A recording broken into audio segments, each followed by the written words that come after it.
दोस्तों ये इस एनिमे का पार्ट 2 का वीडियो है और अगर आप लोगों ने इसका पार्ट 1 को नहीं देखा है तो आपको उस वीडियो की लिंक कमेंट सेक्शन और डिस्क्रिप्शन में मिल जाएगी। और पहले उस वीडियो को देख लेना अगर नहीं देखा है, ताकि आपको आगे की स्टोरी समझने में कोई भी प्रॉब्लम ना हो। तो चलिए कहानी को शुरू करते हैं। अब सीजन 2 के स्टार्टिंग में हम मिहाया को देखते हैं जो कि कैसल के पास आ गया था और वो भी यूकी के खोज में। और अभी नेक्स्ट डे यूकी हर रोज की तरह काम कर रही थी और तभी गारक अपने असिस्टेंट यासुफुसा को स्टोर रूम में कुछ हर्ब्स का काम देती है। पर क्योंकि यह काम कुछ कॉम्प्लिकेटेड था तो यूरी खुद ही जाकर यह काम करती है। इसी काम के दौरान उसे एक हर्ब दिखती है जिसमें कि कीड़े लगे हुए थे। वहीं पर यू बाहर बैठकर कुछ रिपोर्ट्स लिख रहा था और तभी हवा की वजह से एक पेपर पेड़ में जाकर फंस जाता है। ये चीज़ देखकर ओबी उसके पास आता है और यू को कहता है कि उसे खुद पेड़ चढ़कर पेपर को लाने की कोशिश करनी चाहिए। पर जब रियू कोशिश करके भी ऐसा कुछ नहीं कर पाता तो फिर ओबी उसकी हेल्प कर देता है और फिर ओबी उसे ऐसे ही उसके ऑफिस में ले चलता है। यहाँ पर जेन पूरा मन लगाकर काम कर रहा था क्योंकि वो छुपकर यूकी से मिलने गया हुआ था और उसने देखा कि यूकी कितनी ज़्यादा मेहनत कर रही है। इसलिए जेन ने भी ठान लिया है कि वो भी बहुत ही ज़्यादा मेहनत करेगा।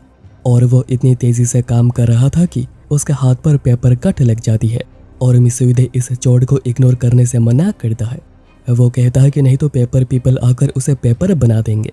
जेन फिर दिखाने जा रहा था और कीकी भी साथ चलती है जो कि सोल्जर्स को ट्रेन करने जा रही है। जाते हुए जेन इजाना को देखता है जो कि उन्हें ही देख रहा था। जेन कहता है कि उसने एक ऐसे पाथ को चूज किया है जिससे कि इजाना कभी भी उस पर हंस ना सके। यहाँ पर ओबी ने रियू को उसके ऑफिस पहुँचा दिया था। ओबी को तभी वहाँ पर एक प्लांट दिखता है जिसके केयर अभी यूकी करती है। तभी यूकी वहाँ पर आती है जो कि हर्ब्स की रिपोर्ट लेकर आई थी। यूकी फिर वहाँ से लेबोरेटरी की क्लीनिंग करने भी चलती है और फिर ओबी भी वहाँ से जा रहा था। पर यू एज ए थैंक्स उसे ये सीड्स देता है जो कि इस एलिबिया प्लांट के हैं और ये सीड्स बहुत ही ज़्यादा रंग बिरंगे होते हैं।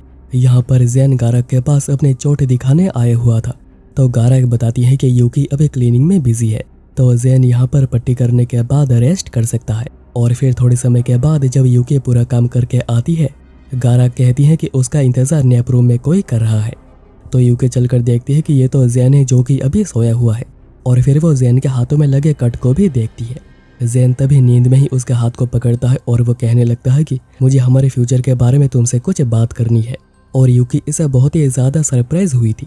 पर तभी मिसुइदे आ जाता है तो जेन उठ गया था और फिर जाने से पहले जेन कहता है कि तुम्हें फिर से देखकर बहुत ही खुशी हुई। और इससे यूकी की धड़कनें बहुत ही ज़्यादा तेज़ हो गई थी और ऊपर से उसने नींद में उनके फ्यूचर की बात भी करी थी। जेन वहाँ से आकर अपने ऑफिस में काम कर रहा होता है और ओबी भी वहीं पर था क्योंकि उसके पास कोई काम है ही नहीं। जेन तभी ओबी के पास उन सीड्स को देखता है और कहता है कि उसने सुना है कि यूकी इन सीड्स को कलेक्ट करती है क्योंकि इन सीड्स के कलर अलग अलग होते हैं। यहाँ पर इजाना के पास टेनबरन से एक लेटर रिसीव होती है जो पढ़कर इजाना सरप्राइज हुआ था। ओबी इन सीड्स को वापस करने आया हुआ था और कहता है कि वो कब कैसल में रहता है कब नहीं रहता है कुछ ठीक नहीं है तो वो इन प्लांट्स का ध्यान नहीं रख पाएगा। पर रियू बताता है कि इनको बस लगाना होता है और ये अपने आप ही बड़े होने लगते हैं, इनका ध्यान रखना नहीं पड़ता है। यूकी तभी रियू को ढूंढते हुए आई थी और यूकी बताती है कि उसने काम पूरा कर दिया है और उसने इस एलिविया प्लांट्स के फ्लावर्स को भी काट दिया है और उनसे सीड्स को भी निकाल ली है क्योंकि ऐसा करने से इन प्लांट्स की लाइफ बढ़ जाती है। ओबी फिर सीड्स कलेक्शन की बात करता है तो यूकी कहती है कि उसके पास ब्लू वाली नहीं जिसको कि वो ढूंढ रही है। तो ओबी कहता है कि जब कलेक्शन पूरा हो जाए तो मुझे भी दिखाना। और वो अपने पास ब्लू सीड होने के बाद भी उसे नहीं देता है किसी वजह से। तब मिसुइदे भागकर यूकी को लेने आया था और जेन बताता है कि मिहाया ने उन दोनों के साथ एक मीटिंग करने की रिक्वेस्ट करी है। उसका कहना है कि उसे यूकी के बारे में कुछ पता है जो कि वो उन दोनों को बताना चाहता है। पर मिहाया कोई ऐसा है जिसको कि जेन बिल्कुल भी देख नहीं पाता, पर क्योंकि ये यूकी के बारे में था वो मीटिंग के लिए मान जाते हैं। मिहाया बताता है कि एक लड़का है काजुकी जिससे कि वो एक शिप में मिला था जब वो जेल से बाहर आने के बाद काम के तलाश में था और काजुकी लोगों से यूकी के बारे में पूछताछ कर रहा था और मिहाया ने उसे यूकी के बारे में जो भी जानकारी थी वो सारी बता दी है। और अभी इसे जानकारी के बदले मिहाया पैसे या फिर कैसल में कोई काम चाहता है और अगर उसे इन दोनों में से कोई भी एक चीज़ मिलती है तो वो काजुकी के बारे में और भी जानकारी दे सकता है। तो मिहाया बताता है कि काजुकी यूकी को इसलिए ढूंढ रहा है क्योंकि उसका मानना है कि यूकी को एक कैसल में नहीं, इससे भी किसी अच्छी जगह पर रहना चाहिए। इतने में इजाना दोनों को मिलने बुलाता है और ये बात थी यूकी को लेकर। इजाना बताता है कि टेनबरन से यूकी के लिए एक बॉल पार्टी इनविटेशन मिली है क्योंकि राज यूकी को थैंक्स कहना चाहता है उसके एडवाइस के लिए जो कि उसने कैसल में दी थी। और जब से राज यहाँ से वापस गया है उसकी रेपुटेशन वहाँ पर बेहतरी हुई है। और क्योंकि राज बहुत ही जल्द अपने कंट्री का किंग बनेगा तो उन्हें एक अच्छे रिलेशन बना के रखने चाहिए। इजाना बताता है कि यूकी वहाँ पर एक हफ्ते के लिए रहेगी, पर उससे पहले यूकी को अपर क्लास बिहेवियर को लेकर ट्रेनिंग दी जाएगी और वो बहुत ही जल्द 2 हफ्ते के वैकेशन पर टेनबरन जा रही है, ऐसा वो अनाउंस कर देता है। पर ज़ेन तभी कहता है कि वो बस एक ही शर्त पर यूकी को जाने दे सकता है, अगर उसके एक ट्रस्टवर्दी आदमी को यूकी के साथ ट्रैवल करने के लिए अलाउ किया जाए। और इजाना इसके लिए मान जाता है। वहाँ से आने के बाद ज़ेन इसके बारे में बात कर रहा था और अभी मियाया भी कैसल में रहेगा क्योंकि उसे पता है कि आखिर काजुकी कैसा दिखता है। ज़ेन तब कहता है कि मिसूदे यूकी के साथ टेनबरन जाएगा। वहीं पर यूकी को एक स्पेशल कमरा दिया जाता है और यूकी टेनबरन जाने तक यहीं पर रहेगी। और अभी कुछ दिनों के बाद ओबी आकर देखता है कि यूकी डांस प्रैक्टिस कर रही होती है और यूकी ओबी से उसका डांस पार्टनर होने के लिए रिक्वेस्ट करती है। उसके पैर पर पैर मार मार के यूकी ने उसे इंजर्ड ही कर दिया है, पर ओबी बताता है कि वो यूकी की हेल्प नहीं कर पाएगा क्योंकि उसे मियाया के साथ जाना है काजुकी को ढूंढने। पर वो जाने से पहले यूकी को गुड लक और गारक और यू के दी हुई चीज़ों को दे जाता है। वहीं पर ज़ेन काम करते हुए ओबी के बारे में पूछ रहा था कि वो मियाया के साथ गया हुआ है या नहीं। वहीं पर अभी डॉग के पास ओबी काजुकी के बारे में पूछताछ कर रहा था तो मियाया कहता है कि अगर वो कहेगा कि वो प्रिंस के कहने पर आया है तो यहाँ पर काम जल्दी हो सकता है। पर ओबी कहता है कि ये उसका स्टाइल नहीं है क्योंकि बस उसे ही पता है कि आखिर काजुकी कैसा दिखता है। पर जब मियाया ज़्यादा बकवास करने लग जाता है तो ओबी कहता है कि इस स्कार से तुम्हें बांधकर माउंटेन में भेज दूंगा, समझाना। और अभी रात को यूकी हर्ब्स का यूज़ कर रही होती है अपने दर्द को कम करने के लिए जो कि रियू ने उसके लिए भेजी थी। वहीं पर ज़ेन को यूकी का सपना आ रहा था कि वह उसे बहुत ही ज़्यादा दूर जा चुकी है। ज़ेन तभी उठकर देखता है कि उसके सामने ओबी की रिपोर्ट रखी हुई है और ओबी ने रिपोर्ट में लिखा था कि रिपोर्ट करने के लायक कुछ है ही नहीं। ओबी वहीं पर बैठा हुआ था और वो केकी और मिसूदे को कहीं पर जाता हुआ देखता है और पूछने पर पता चलता है कि वो ज़ेन को लेने जा रहे हैं, इसलिए ओबी भी उनके साथ ही चलता है। और वो देखते हैं कि ज़ेन यहाँ पर अकेले ही ट्रेनिंग कर रहा है क्योंकि एक अनजान काजुकी की नज़र यूकी पर पड़ी हुई है और अभी यूकी को टेनबरन भी जाना पड़ रहा है। और ज़ेन बहुत ही फ्रस्ट्रेट हो गया है कि वो यूकी को प्रोटेक्ट नहीं कर पा रहा।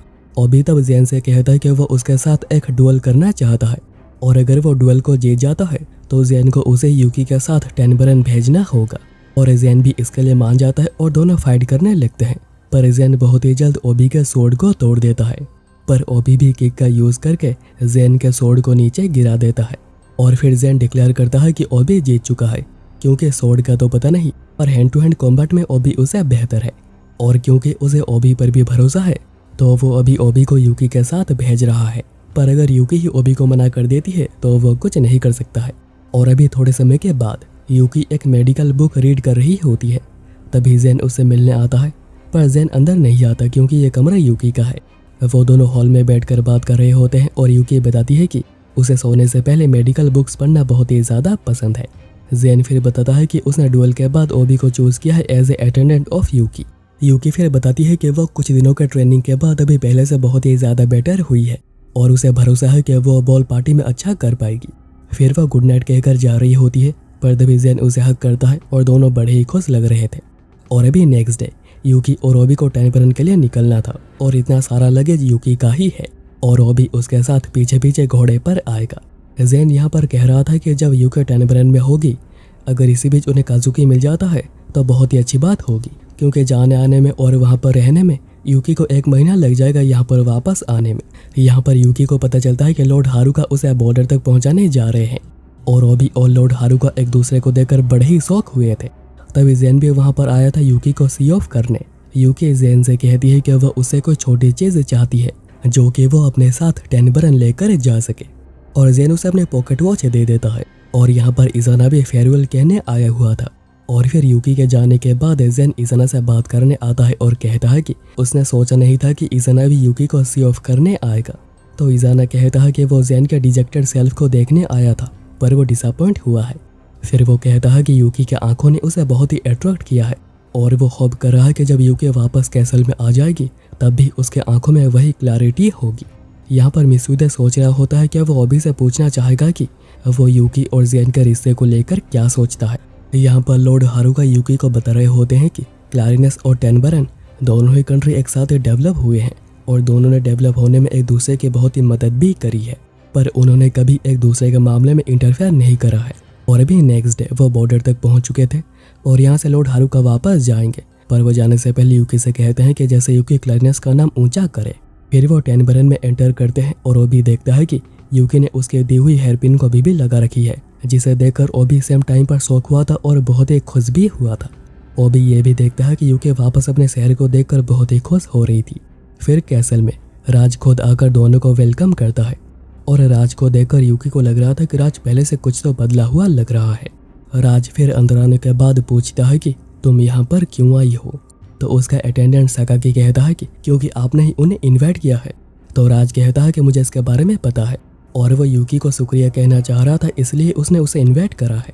साकाकी फिर कहता है कि क्या आपको मिस यूकी के साथ टाइम स्पेंड करना नहीं चाहिए, क्योंकि आपने ही उन्हें इन्वाइट किया है तो आपको ही उन्हें होस्ट करना चाहिए। पर राज तो इससे बहुत ही ज़्यादा डर रहा था, क्योंकि जैन तो उसके गुद्दी ही चटका देगा।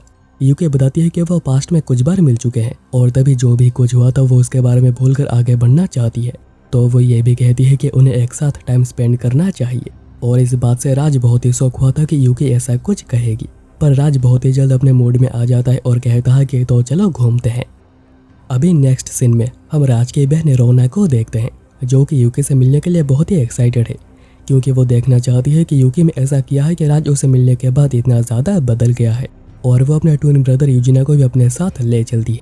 यहाँ पर अभी यूकी भी रेडी हो गई थी और ओबी भी तैयार होकर आ गया था, पर राज अभी यूकी की तरफ देखकर बातें नहीं कर पा रहा था और दोनों बैठे बैठे बहुत ही ऑकवर्ड भी हो गए थे। तो यूकी कहती है कि वो थोड़ी बाहर की हवा लेना चाहती है और वो बैल्कनी में आ जाती है, और उसके जाते ही हम लोग देख पाते हैं कि आखिर राज कितना ज़्यादा डरा हुआ है यूकी से। यूकी यहाँ पर बैल्कनी से शहर को देख रही थी जहाँ पर कि वो पहले रहा करती थी। ओबी कहता है कि वो शहर जाने के बाद पहले किसी बार में जाना पसंद करेगा। तो यूकी बताती है कि उसका घर भी पहले एक बार हुआ करता था, जिसको कि उसके ग्रैंड पेरेंट्स रन करते थे, और यूकी का चाइल्डहुड माउंटेन्स में बीता है। और जब यूकी छोटी थी तभी उसके ग्रैंड पेरेंट्स ने उसे गोद लिया था, और जिन भी लोगों ने उसकी मदद करी है वो वापस जाकर उनकी मदद किया करती थी। राज तब आकर कहता है कि वो यूकी को इस कैसल का एक टूर देना चाहता है। और अभी यहाँ पर क्लैरिनेस में कीके बता रही होती है कि उन्होंने काजुकी को ढूंढने के लिए लोग बढ़ा दिए हैं, पर अभी तक कुछ भी पता नहीं चला है, पर अभी वो मिहाया के साथ ढूंढने में लगे हुए हैं। राज यहाँ पर यूकी को कैसल का टूर दे रहा था, पर वो नोटिस करते हैं कि यहाँ पर गार्ड्स और जितने भी लोग हैं उन्हें ही देखे जा रहे हैं, क्योंकि सभी को जानना है कि आखिर यूकी कैसी लड़की है। इसलिए राज उन्हें एक सीक्रेट अंडरग्राउंड रास्ते से ले चलता है ताकि उन्हें कोई भी परेशान ना करे, और वो जहाँ पर जाना चाहते हैं यानी कि ग्रीन हाउस, वहाँ पर भी आसानी से पहुँच पाएं। और राज बताता है कि उसे यहाँ के सारे रास्ते पता है तो कोई भी प्रॉब्लम नहीं होगी।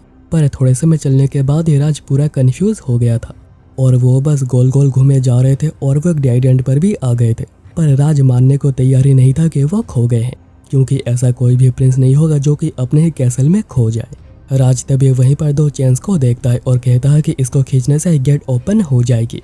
पर वो जब ऐसा करते हैं एक ट्रैप एक्टिवेट हो जाता है और एरो राज को लगने वाली थी, पर ओबी उसे बचा लेता है।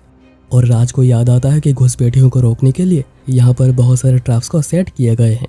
पर तभी राज के गलत कदम की वजह से जो गेट से वो यहाँ पर आए थे वो बंद हो जाता है, और जो बड़ा सा गेट बंद था वो ओपन हो जाता है। पर क्योंकि ट्रैप्स की वजह से आगे खतरा हो सकता है, यूकी कहती है कि उन्हें यहीं पर हेल्प के आने का इंतजार करना चाहिए। पर राज कहता है कि ये एक इमरजेंसी पैसेज है, इसलिए यहाँ पर गार्ड्स बस सुबह ही आते हैं, इसलिए उनके पास अभी आगे बढ़ने के अलावा और कोई रास्ता है ही नहीं। और हम देखते हैं कि यहाँ पर कोई है जो कि उनके ऊपर नजर रख रहा है। और अभी थोड़ा चलने के बाद राज कहता है कि वो काफी ज्यादा थक गया है और उसे समझ में नहीं आ रहा है कि आखिर उन्हें कहाँ पर जाना है। पर अभी जो भी पता है बस राज को ही पता है, और यूकी कहती है कि वो राज पर ही रिलाई करे यहाँ से निकलने के लिए। और ये सुनने के बाद राज पूरा ही जोश में आ गया था और वो आगे चलने लगते हैं। पर ओबी को लग रहा था कि कोई तो है जो कि उन्हें फॉलो कर रहा है, और हम देखते हैं कि ये और कोई नहीं बल्कि राज के छोटे भाई बहन है जो कि यूकी को करीब से देखना चाहते हैं। यहाँ पर मिसुइदे जैन के पास आया हुआ था, पर वो तो नीचे बर्ड्स ट्रेनिंग को लेकर किहारू के साथ बात कर रहा है, और किहारू यूकी के लिए एक गिफ्ट एक स्पेशल व्हिसल लेकर आई थी, जो कि जैन ले लेता है और कहता है कि वो यूकी को ये दे देगा। फिर वो बात करके डिसाइड करते हैं कि ट्रेनिंग कैसल से ज्यादा आइलैंड पर अच्छी तरीके से हो सकेगी। मिसुइदे यहाँ पर जैन के पास जा रहा था, पर वो देखता है कि इजाना ऊपर से जैन को देख रहा है। मिसुइदे फिर पूछता है कि क्या वो जैन और यूकी के टेस्ट ले रहे हैं, तो इजाना हाँ कहता है, और अगर वो इसे टूट जाते हैं तो वो और कोई चीज़ ढूंढ लेगा मज़े के लिए। मिसूदे तब कहता है कि यूकी के आने से ज़ेन पहले से बेहतर ही हुआ है और यही सेम चीज़ यूकी के लिए भी कही जा सकती है। पर इज़ाना कहता है कि वो देखना चाहता है कि आगे वो दोनों कैसे एक्ट करते हैं। अभी पोपो के वहाँ पर आ जाने से ज़ेन को दोनों के बारे में पता चल जाता है। और अभी टेनबरन में यहाँ पर पानी ज़्यादा होने की वजह से वो ऐसे आगे बढ़ रहे थे और अभी तक राज को पता नहीं है कि आखिर वो कहाँ पर जा रहे हैं। तब ओबी कहता है कि रुको मैं आता हूँ, और वो आकर देखता है कि कोई पानी क्रॉस करने जा रहा था पर उसका आने से वो रुक गया है। और ओबी जब आगे बढ़ता है तो रोना उसके ऊपर ट्रैप्स का यूज़ करती है उसे पकड़ने के लिए, पर ओबी तो बच गया था और वो दोनों को पकड़ भी लेता है। पर ट्रैप्स की वजह से जो साउंड हुई थी इससे यूकी को ओबी की बहुत ही फिक्र हो रही थी और वो जैसे ओबी को देखने के लिए जाने लगती है तो राज उसे रोकता है, क्योंकि अगर यूकी को यहाँ पर कुछ भी हो जाता है तो वो ज़ेन से क्या कहेगा।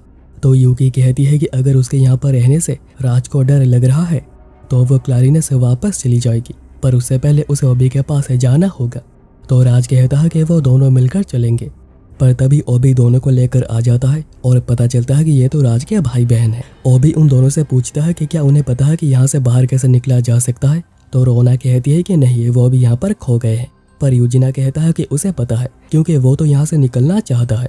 वहीं पर रोना ने झूठ कहा था क्योंकि वो दोनों को और देखना चाह रही थी। फिर वो पांचों एग्जिट की तरफ जा रहे थे और यूकी कहती है कि राज ने पहली बार उसके आंखों में देखकर बात करी है। फिर वो लोग वहाँ से ग्रीन हाउस में निकलते हैं जहाँ पर के वो जाना चाह रहे थे, और क्योंकि यहाँ पर बहुत ही फ्लैट्स के साथ ही साथ हर्ट्स भी हैं और राज तो बस यहाँ पर बैठे बैठे यूकी को ही देखे जा रहा था, जो रोना नोटिस करके कहती है कि क्या तुम्हें यूकी से प्यार है। राज कहता है कि कुछ भी बकवास मत कहो, पर रोना को याद आता है कि राज ने एक बार कहा था कि वो जानना चाहता है कि अगर वह कुछ भी अनप्रिंसली करता है तो सभी लोग उसे आकर बताएं। और रोना पॉइंट आउट करती है कि क्लारिनेस से वापस आने के बाद ही राज खुद को रीइवैल्यूएट करने में लगा हुआ है।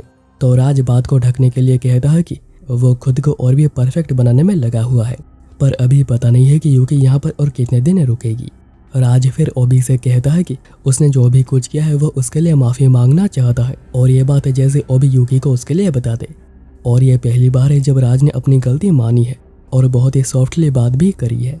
और अभी शाम को टूर के बाद यूकी राज को टूर के लिए शुक्रिया कहती है और ये भी कहती है कि वो कल मिलेंगे, यानी कि यूकी यहाँ से नहीं जा रही। वहीं पर क्लारिनेस में ज़ेन मिसूदे से पूछ रहा था कि तब इज़ाना क्या कह रहा था। इतने में कीकी आकर कहती है कि उन्हें एक रिपोर्ट मिली है और रिपोर्ट के हिसाब से काजुकी को देखा गया है, पर अभी बात ऐसी है कि मियाया कैसल से गायब हो चुका है।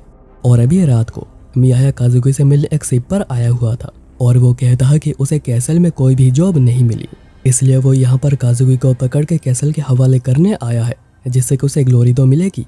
पर काजुकी कहता है कि अगर उसे ग्लोरी ही चाहिए तो मियाया उसके लिए काम क्यों नहीं करता और वह ग्लोरी भी उसे दिलवा देगा कहकर। तो मियाया कहता है कि कहकर यानी तुम्हारे साथ कोई और भी है। तो काजुकी कहता है कि उसका एक पार्टनर भी है, पर मियाया काम करने से मना करता है क्योंकि ज़ेन यूकी को प्रोटेक्ट कर रहा है और वो कोई भी रिस्क लेना नहीं चाहता। तो काजुकी कहता है कि जिस चीज़ को प्रोटेक्ट किया जाता है उसे ही छीनने में ज़्यादा मज़ा आता है। अब नेक्स्ट हमें पता चलता है कि काजुकी तो हाथ नहीं आया, ऊपर से मियाया को रेस्क्यू करके वापस कैसल में लाया गया है और ज़ेन यहाँ पर आया है बात करने की आखिर क्या क्या हुआ है। मियाया बताता है कि वह काजुकी से बात करने के लिए गया हुआ था और तभी एक और आदमी अपीयर हुआ था जो कि उसका पार्टनर है और उसे पता है कि यूकी अभी टेनबरन में है और वह जल्दी से उसी तरफ ही निकले हुए हैं। और अभी वो समय जब मियाया काजुकी से बातें कर रहा था और तभी काजुकी के पार्टनर इतोया ने आकर यूकी की बात बताई थी, पर क्योंकि मियाया को प्लान के बारे में सब कुछ पता था, काजुकी कहता है कि इसे भी अपने साथ ले चलते हैं। तो मियाया कहता है कि तुम लोगों ने खुद ही अपने प्लान मुझे बताई है और मियाया बचने के लिए समंदर में कूद जाता है। ज़ेन तभी ओबी के लिए एक लेटर देता है और यूकी के लिए कोई एक चीज़ उसने दी हुई थी। फिर वो मियाया को कहता है कि वो टेनबरन जा रहे हैं और मियाया भी उनके साथ आएगा क्योंकि बस उसे उन दोनों का चेहरा पता है और इसलिए अभी आधी रात को ज़ेन इज़ाना से बात करने के लिए आता है जो कि सो रहा था। क्या यूकी के सामने उसकी रेपुटेशन चेंज हुई है?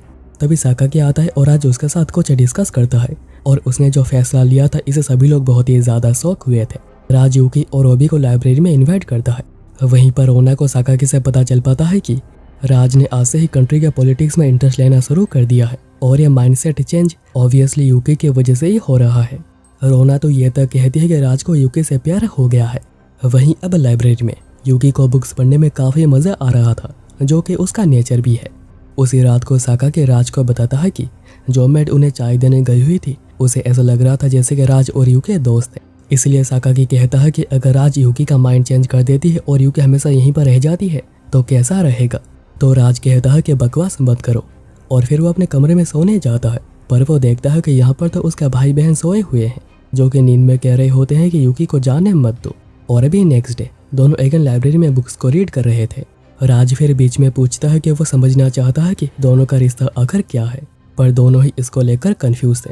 तो राज कहता है कि वो यूकी के मुंह से सुनना चाहता है कि उसे राज पर एज ए टनबरन का प्रिंस बहुत ही ज्यादा गर्व है, पर इसे चीजें ऑकवर्ड हो रही थी। तो राज कहता है कि वेल अभी मेरे पास बेटर प्रिंस होने के अलावा और कोई रास्ता ही नहीं है। यूकी तब कहती है कि वो चाहती है नेक्स्ट टाइम जब भी वो टनबरन में आए तो यहाँ के लोग राज के बारे में अच्छी बातें कह रहे हो। और ये सब कुछ रोना और यूजिना छुपकर सुन रहे होते हैं, पर ओबी आकर उन्हें पकड़ लेता है। रोना कह रही थी कि अगर यूकी यहाँ पर रह जाती है तो ये यूकी के लिए बहुत ही अच्छा रहेगा। तब राज वहाँ पर आकर दोनों को डांटता है, पर रोना देखती है कि यूकी ओबी से बात कर रही है और उनके बीच में आखिर क्या है यह टेस्ट करने के लिए रोना उसे धक्का दे देती है। तो ओबी उसे पकड़ लेता है और रोना को लग रहा होता है कि दोनों के बीच में कुछ तो है। और अभी अगले सीन में राज और यूकी हर्ब गार्डन में एक्सप्लोर कर रहे थे और वो दोनों हर्ब्स की ही बातें कर रहे थे। पर बातों बातों में राज बताता है कि इस माउंटेन में एक ग्रुप रहता है जो कि बैंडिट्स के खिलाफ फाइट करता है और लोगों को बचाता है। पर ऑब्वियसली ये बातें राज पढ़कर बता रहा था। साकागी यहाँ पर ओबी को कह रहा होता है कि राज बचपन से सेल्फिश रहा है, उसने यूकी को भी बहुत ही परेशान किया है, पर अभी यूकी की वजह से उसमें पॉजिटिव चेंजेस आए हैं। राज बताता है कि कल बॉल पार्टी है, तो अगर यूकी किसी स्पेशल सॉन्ग पर डांस करना चाहती है तो वो उसकी अरेंजमेंट करवा सकता है। पर यूकी बताती है कि उसने आने से पहले डांस को सीखा है, तो उसके लिए कोई स्लो सॉन्ग ही बेटर रहेगा। तो राज अपना वायलिन निकालकर अपने स्किल्स को दिखाने लगता है, जो कि काफ़ी अच्छा भी है। और वो जो ट्यून प्ले करता है यूकी कहती है कि वो इसमें डांस कर सकती है। और शेड्यूल के हिसाब से यूकी बॉल पार्टी के नेक्स्ट डे वापस जा रही है। रात को यूकी जैन को याद कर रही होती है और ये सोच रही थी कि वो दोनों जल्दी ही मिलेंगे। और फिर वो बेलकनी में आ जाती है जहाँ पर ओबी भी था, क्योंकि उसे भी नींद नहीं आ रही। और वो जैन और बाकियों की बातें करने लग जाते हैं और फिर वो थोड़ी देर तारों को देखने के बाद सोने चलते हैं। पर ओबी तो उस पल को याद कर रहा होता है जब उसने यूकी को बचाया था, और कोई ऐसा तभी करता है जब वो किसी को लाइक करता हो। पर तभी दूसरी ओर हम लोग एक शिप को देखते हैं जो कि टनबरन पहुंच चुका था और वो यहाँ पर यूकी को ही लेने के लिए आए हुए हैं। पर एक लेडी कहती है कि उन्हें बिल्कुल भी जल्दबाजी करनी नहीं चाहिए। और फिर अभी रात को बॉल पार्टी में गेस्ट सभी आ चुके थे और रोना प्लान कर रही होती है कि उन्हें कुछ ऐसा करना होगा जिससे कि राज को यूकी के साथ टाइम स्पेंड करने के लिए थोड़ा टाइम मिल जाए। और ये बातें राज ने भी सुन ली थी और कह रहा होता है कि इस बार वो लोग क्या करेंगे। पर साकागी उसे कहता है कि उसे भी खुद के साथ ऑनेस्ट होना चाहिए। दूसरी ओर बॉल पार्टी के लिए ओबी और यूकी तैयार हो गए थे और यूकी बिल्कुल एक प्रिंसेस जैसे लग रही थी, पर उसे बड़ा ही नर्वस फील हो रहा था। तो बातें करके ओबी उसे कंफर्टेबल करता है। इतने में एक अटेंडेंट जैन के द्वारा भेजा गया एक लेटर और यूकी का गिफ्ट देकर जाता है। और अभी पास्ट में जब जैन इजाना से बातें करने गया हुआ था, पर इजाना डायरेक्ट ही मना कर देता है कि जैन को टनबरन जाने की कोई भी जरूरत नहीं है। तो जैन कहता है कि उसे लगा था कि इजाना कुछ ऐसा ही कहेगा, पर वह फिर भी जा रहा है। तो इजाना कहता है कि अगर ऐसी ही बात थी तो आखिर मुझसे यहाँ पर बात करने के लिए क्यों आए, ऐसे ही चले जाते। और इजाना ये भी कहता है कि यह कोई ऐसी सिचुएशन नहीं है जहाँ पर कि किसी प्रिंस को जाना चाहिए। तो जैन तभी कहता है कि वह यूकी से शादी करना चाहता है, तो अभी तो उसे जाना ही होगा। पर इजाना कहता है कि अगर यूकी की वजह से कोई ऐसी सिचुएशन क्रिएट हो जाती जिसमें कि इजाना को जाना पड़ता है हेल्प के लिए, तो वो और कभी यूकी को कैसल में अलाउ नहीं करेगा। और अभी प्रेजेंट में ओबी उस लेटर को पढ़ता है जिसमें जैन ने लिखा था कि चाहे कुछ भी क्यों ना हो जाए बॉल पार्टी को अटेंड मत करना। और वो काजुकी और उसके पार्टनर के बाद भी बता देता है। पर इतने में ही काजुकी बेलकनी में आकर खड़ा हो गया था और यूकी गैस कर लेती है कि यही काजुकी है। तभी काजुकी का पार्टनर इतोया आकर ओबी पर अटैक कर देता है और जब यूकी मदद बुलाने की कोशिश करती है काजुकी उसे पकड़ लेता है। पर काजुकी बिलीव ही नहीं कर पा रहा होता है कि ओबी इतोया को बिल्कुल बराबरी की टक्कर दे पा रहा है। तब रोना और यूजना वहां पर आते हैं जिससे कि ओबी का ध्यान भटक गया था और इतोया उसे मारकर बेहोश कर देता है। इतोया फिर यूकी को उठा लेता है जिससे कि जैन की पॉकेट वॉच गिर जाती है और फिर वो यूकी को बेहोश करके यहाँ से ले चलते हैं। रोना और यूजना जल्दी से ओबी को उठाने की कोशिश करते हैं और वह गार्ड्स को भी बुलाते हैं। और अभी नेक्स्ट सीन में राज को इसके बारे में पता चल चुका था और वो ऑलरेडी सोल्जर्स को भेज चुका है यूकी को ढूंढने के लिए। पर जंगल में जाकर वो गायब हो चुके हैं और सोल्जर्स को वो कहीं पर भी नहीं मिल पा रहे। राज भी समझ नहीं पा रहा था कि अभी उसे क्या करना होगा, क्योंकि उसे कुछ भी करके यूकी को ढूंढना ही है, नहीं तो वो जैन को क्या मुंह दिखाएगा। यहाँ पर अभी 1 घंटे के बाद ओबी को होश आ जाता है और उसे सारी बात बताई जाती है कि क्या क्या हुआ था। रोना सॉरी कहती है क्योंकि उनके वजह से ही ओबी डिस्ट्रैक्ट हो गया था और ये सब कुछ हो गया। पर ओबी कहता है कि नहीं, तुम लोगों की कोई गलती नहीं थी और हम मिस यूकी को जल्दी ही वापस ले आएंगे। और फिर उनके जाने के बाद ओबी सोच रहा होता है कि जेन और बाकी सब जल्दी ही यहाँ पर आ जाएंगे। फिर वो यूकी का गिफ्ट ओपन करता है जो कि वह व्हीसल थी। और वहीं पर इसी समय पर जेन टेनबरन की ओर आ रहा है। राज को खुद के ऊपर बहुत ही गुस्सा आ रहा होता है कि वो यूकी को खुद के कैसल में प्रोटेक्ट नहीं कर पाया, पर साकाकी कहता है कि अभी कुछ बचा हुआ है जो कि बस राज ही कर पाएगा। यहाँ पर ओबी को भी अपने ऊपर बहुत ही गुस्सा आ रहा था। और फिर अर्ली मॉर्निंग में जेन टेनबरन पहुंच चुका था और पहुंचते ही वो कहता है कि उसे यूकी से बात करनी है, पर साकाकी बताता है कि आखिर यहाँ पर क्या क्या हुआ है।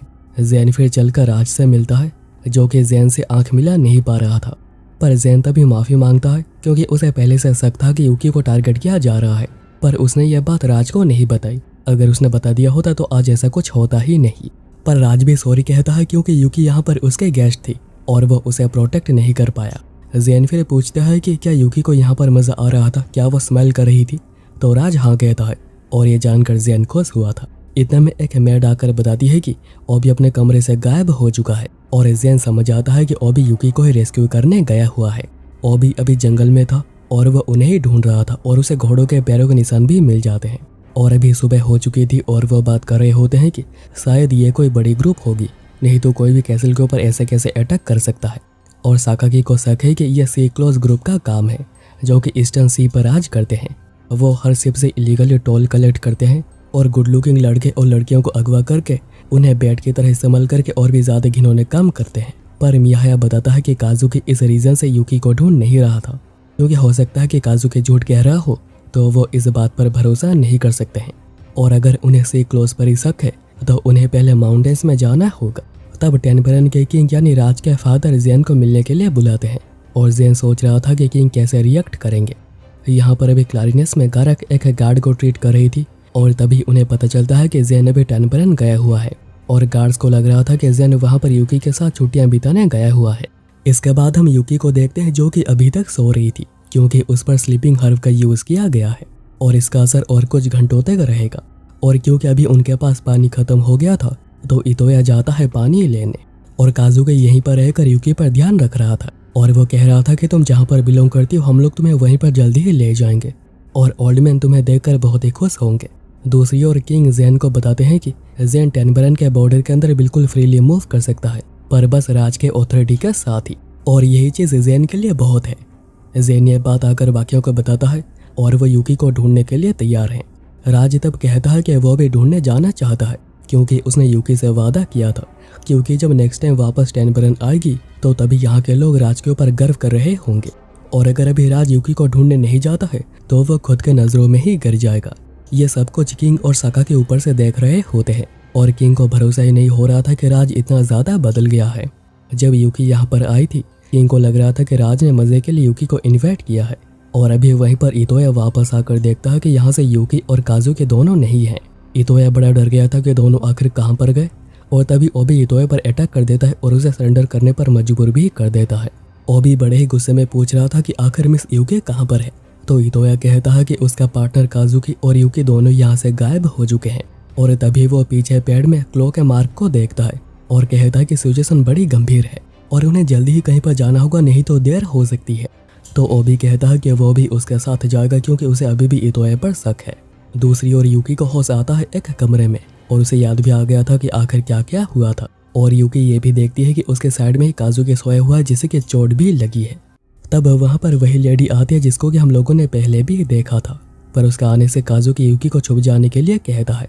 हमें पता चलता है कि काजुकी पहले उनके लिए काम किया करता था पर अभी काजुकी नहीं करता है, पर लेडी इस बात को नहीं मानती है क्योंकि वही डिसाइड करेगी कि कौन उसके लिए काम करेगा और कौन नहीं। यूकी बिल्कुल भी समझ नहीं पा रही थी कि आखिर यहाँ पर हो क्या रहा है और वो ये भी देखती है कि उसके पास जेन का वॉच गिर गया है जिससे कि यूकी रोने लग जाती है। काजुकी यहाँ पर लेडी को यूकी से दूर रहने के लिए कह रहा था और हमें यह भी पता चलता है कि काजुकी अभी किसी और ही ग्रुप का पार्ट है। लेडी फिर यूकी को कहती है कि वो अभी और कभी घर नहीं जा पाएगी और इसे यूकी बहुत ही ज़्यादा डर गई थी। यूकी फिर पता लगाती है कि वो यहाँ पर कैसे पहुँचे हैं और कहती है कि तो इसका मतलब मेरे ही किडनैपर्स खुद ही किडनैप हो गए हैं। तो काजुकी कहता है कि बात कुछ ऐसे ही है, पर अगर वो अभी शिप पर हुए तो उनका खेल ख़त्म है।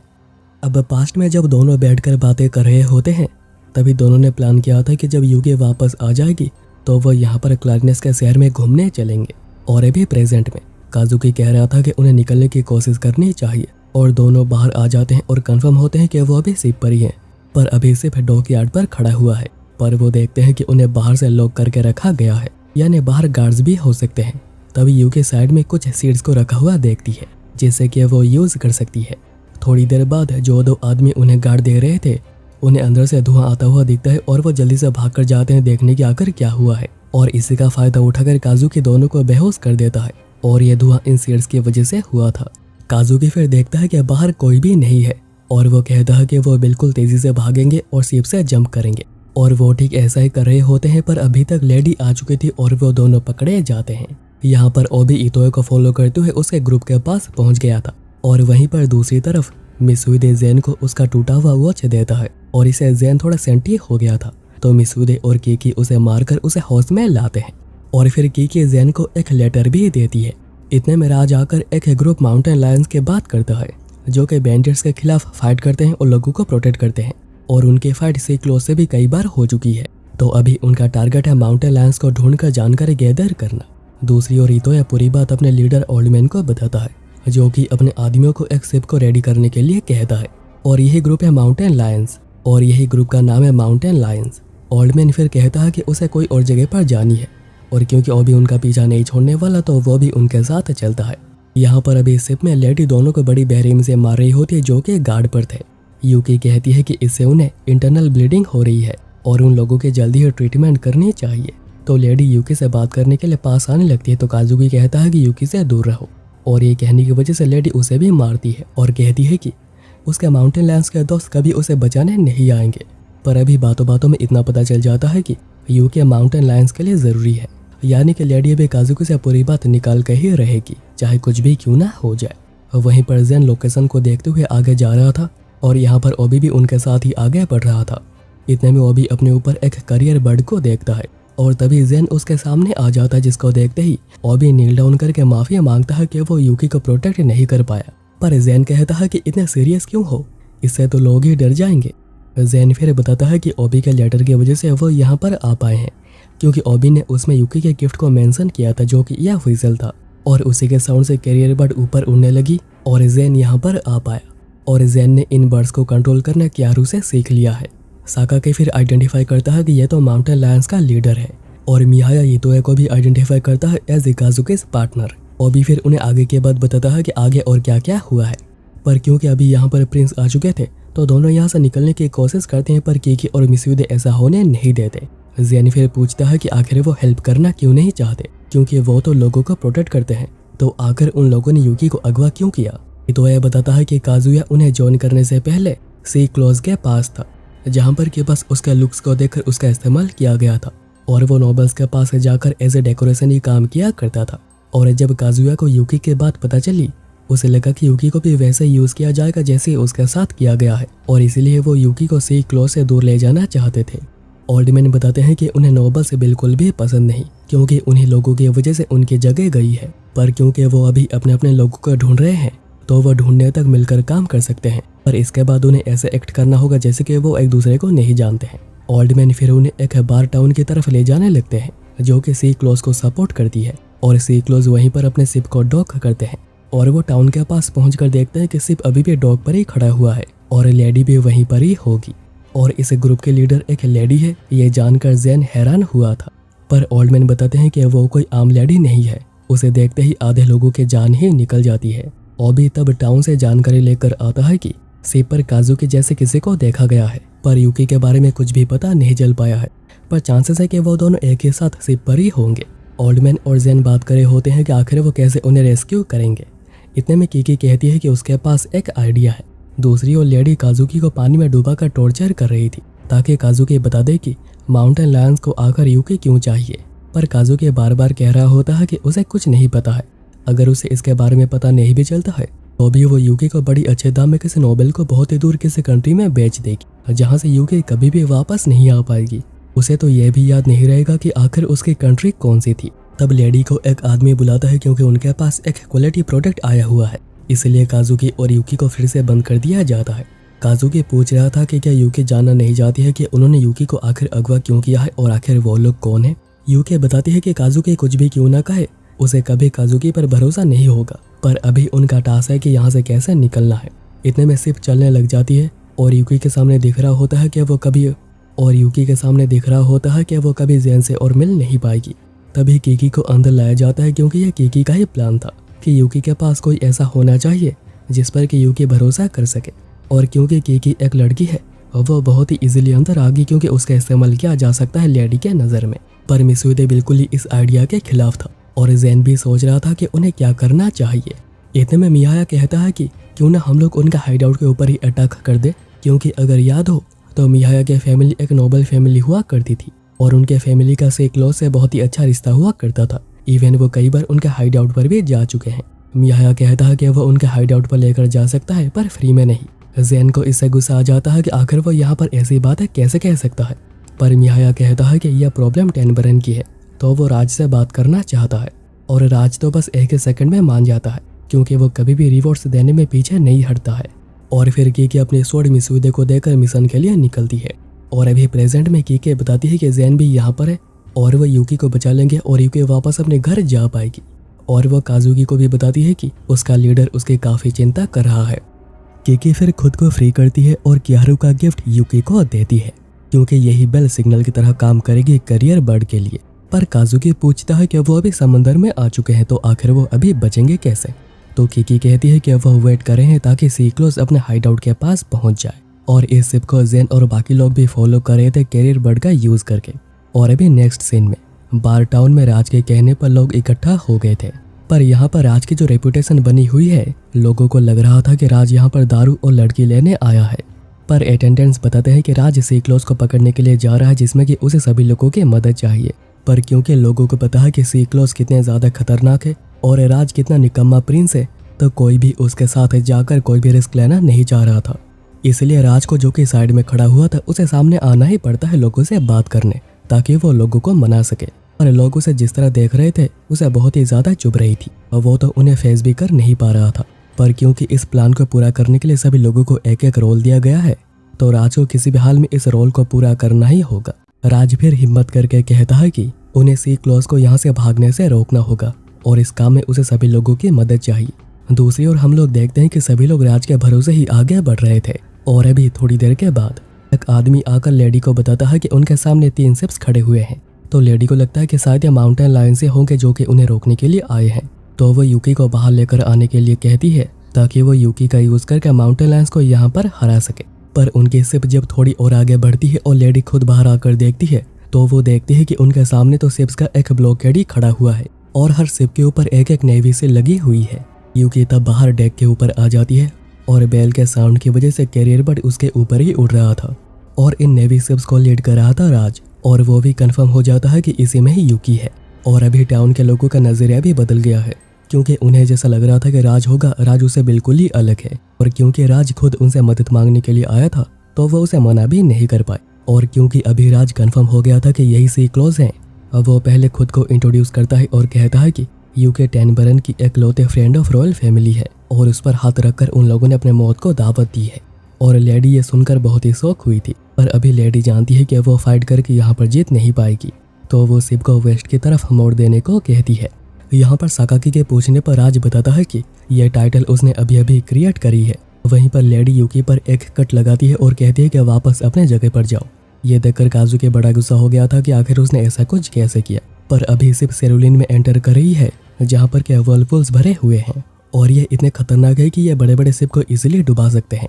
पर क्योंकि सीक्लोस को आइडिया है कि इसे पार कैसे किया जाता है और वो इजीली इसके पार चलते हैं, पर टाउन के लोगों को या फिर राज को इसका कोई भी आइडिया नहीं था, तो उन्हें रुकना पड़ता है। और यहाँ पर सीक्लोस अपने हाइडआउट में आ जाते हैं, जहाँ पर कि वो कुछ समय तक छुपे रहेंगे। यहाँ पर राज समझ नहीं पा रहा था कि वो क्या करेंगे।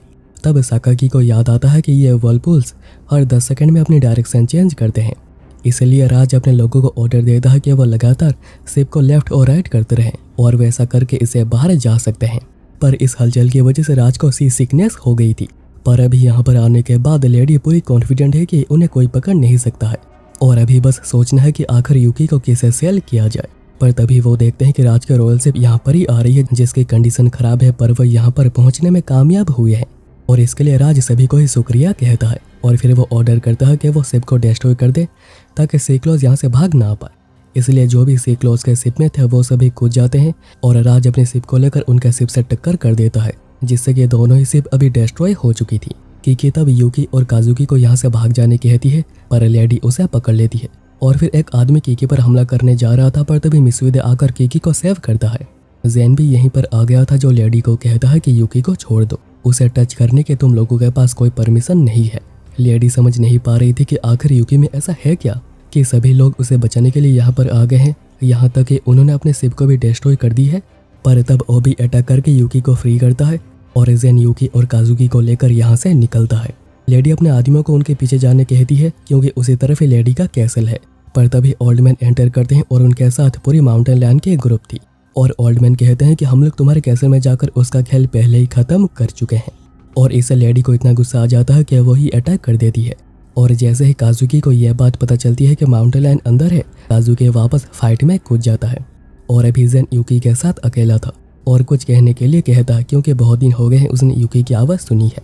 और यूकी बस ज़ेन कहकर ही रोने लग जाती है और उसके अंदर जो भी दर्द भरा हुआ था वो बाहर आने लगता है और इससे ज़ेन के आंखों में भी आंसू आ गए थे। और फिर ज़ेन कहता है कि माफ़ करना, मुझे आने में देर हो गई। ज़ेन फिर यूकी को बाहर गार्ड्स के पास जाने के लिए कहता है क्योंकि उसे वापस जाकर फाइट को पूरी करनी है। यहाँ पर कीकी, ओबी, मित्सुइदे, माउंटेन लायन सभी लोग फाइट कर रहे होते हैं और उन्होंने सीक्लोज को बिल्कुल ही आइसोलेट कर दिया था। और फिर ज़ेन वहाँ पर आता है और फिर वन फॉर एन ऑल वो सभी एक दूसरे के ऊपर अटैक कर देते हैं। और लेडी से खुद ओल्ड मैन फाइट कर रहा था, जो कि कब से लेडी को ख़त्म करना चाहता है। और अभी अगले सीन में सभी को बंदी बना लिया गया था और फिर ज़ेन बाहर आ जाता है और यूकी, ज़ेन, मित्सुइदे और कीकी को ठीक देखकर बहुत ही खुश हुई थी। और अभी मिया भी यहाँ पर है, जो कि छोटे मोटे कामों में मदद कर रहा है।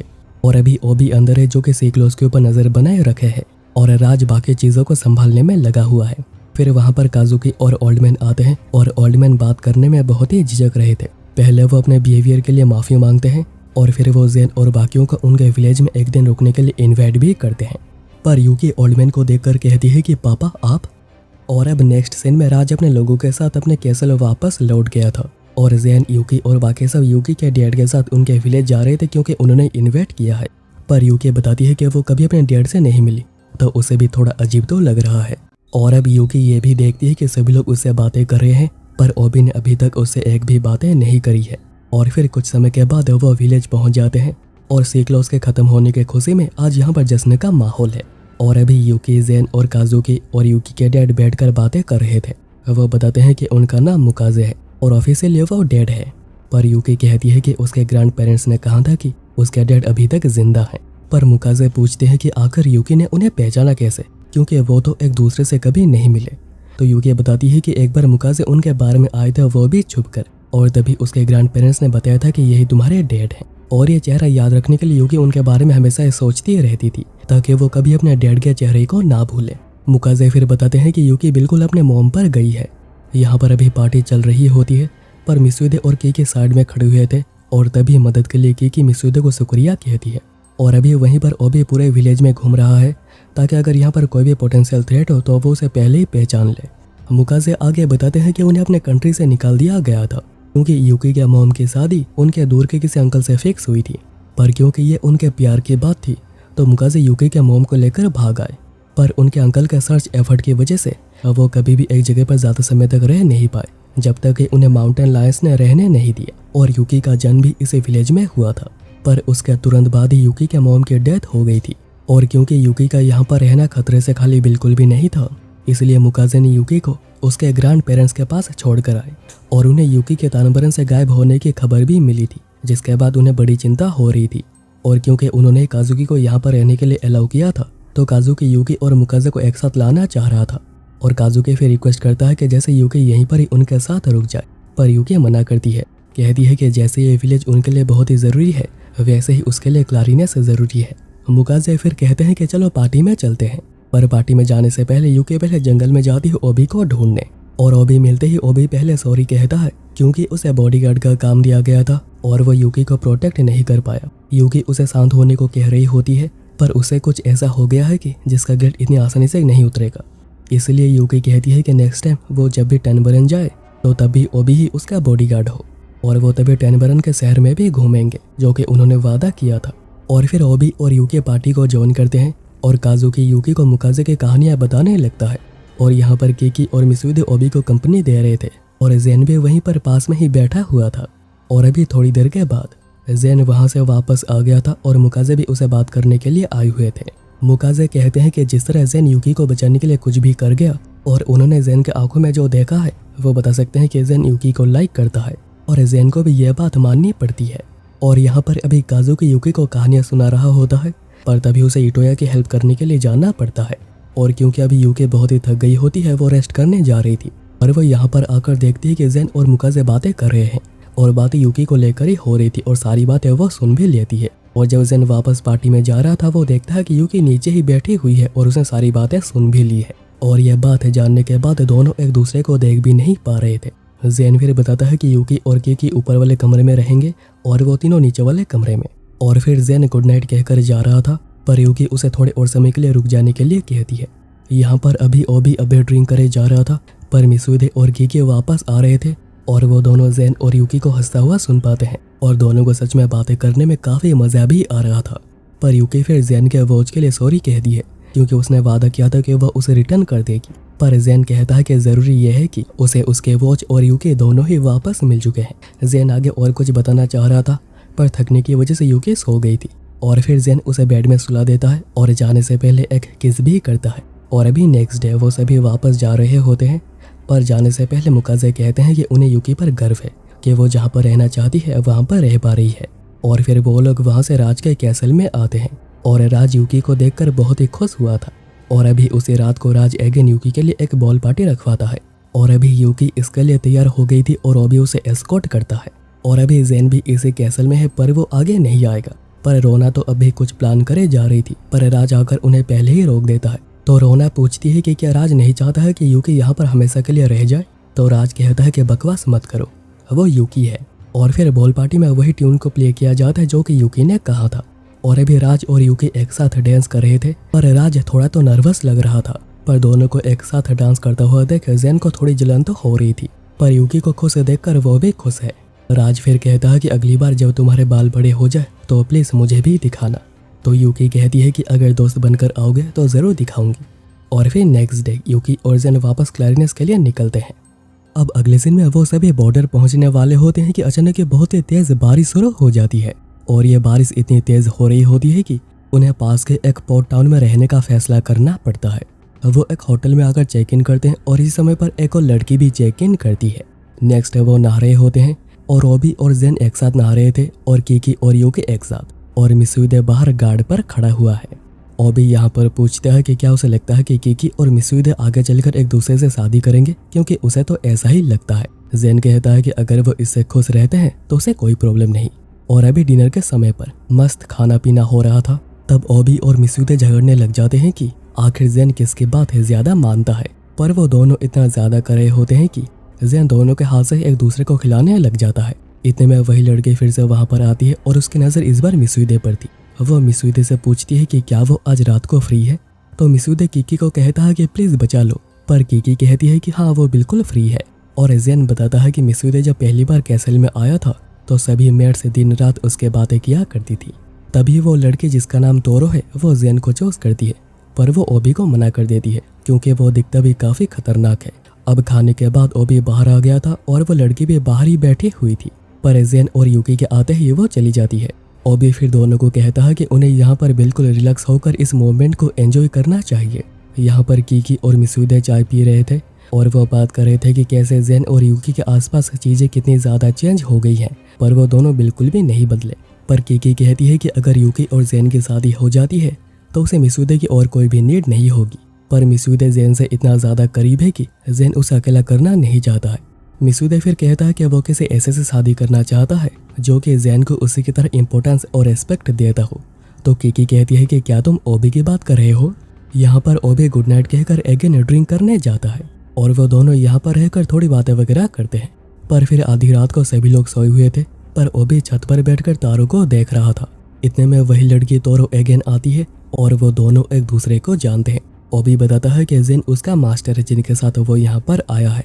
तोरो फिर ओबी को थोड़ा टेस्ट करती है कि ओबी पहले की तरह है या नहीं, और फिर वो बताती है कि वो टेनबरन किसके खोज में आई है जो कि क्लारिनेस से भाग आया है, और वो ये भी बताती है कि वो दोनों 3 साल बाद जाकर मिल रहे हैं।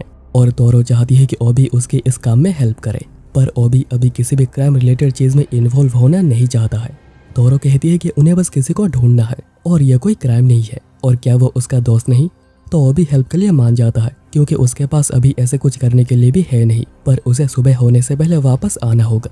तोरो फिर ओबी को एक एम्प्टी बिल्डिंग में लेकर आती है जो कि सालों से खाली पड़ा है, पर अभी यहाँ पर एक कमरे में रोशनी दिखाई दे रही है, और उसे जो ट्रेसेस मिले हैं वो जिसे ढूंढ रही है वो यहाँ पर ही होगा। पर यहाँ पर होटल में अभी ओबी के गायब होने की बात पता चल चुकी थी, और ओबी ने एक नोट छोड़ा है कि वो बाहर जा रहा है। यहाँ पर ओबी तोरो की हेल्प कर रहा था और दोनों अंदर चलते हैं। पहले ओबी अंदर जाता है जो कि गार्ड से फाइट करने गया हुआ था, पर गार्ड खुद ही सीढ़ियों से गिरकर बेहोश हो जाता है।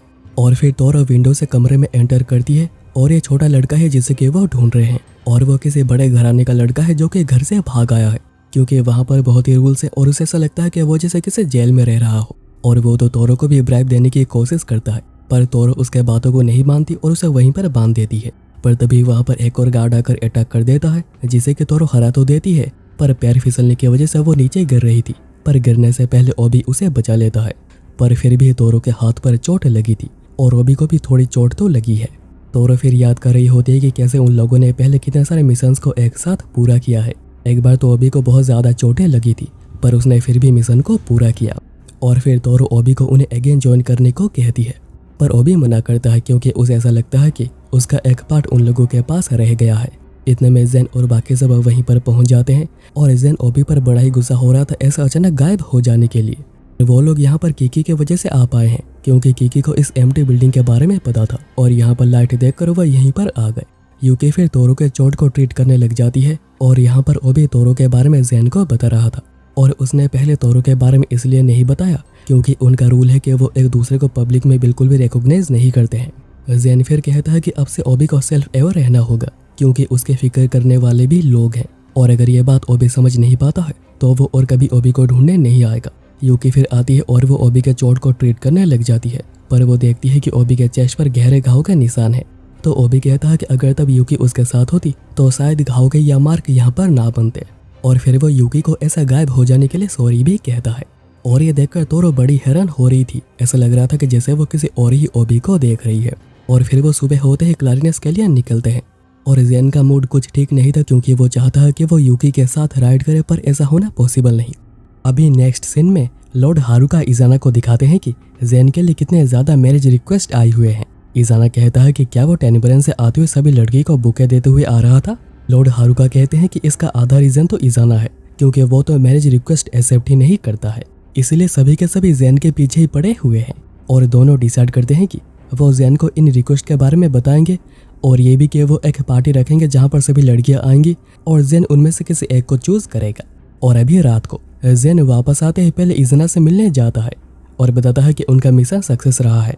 और अभी नेक्स्ट डे यूकी गारक को आकर रिपोर्ट करती है, पर गारक उसे अरेस्ट करने को कहना चाह रहे थे क्योंकि उसके ऊपर से बहुत कुछ गया है, पर क्योंकि यहाँ पर काम इतना ज़्यादा है कि वो ऐसा कह नहीं पाती। फिर रियू वहाँ पर आता है और दोनों हर्ब्स के बातों में खो जाते हैं, और उसके प्रोग्रेस को देखते हुए गारक कह रही होती है कि यूकी अभी ज़्यादा दिन तक और इंटर्न नहीं रहेगी।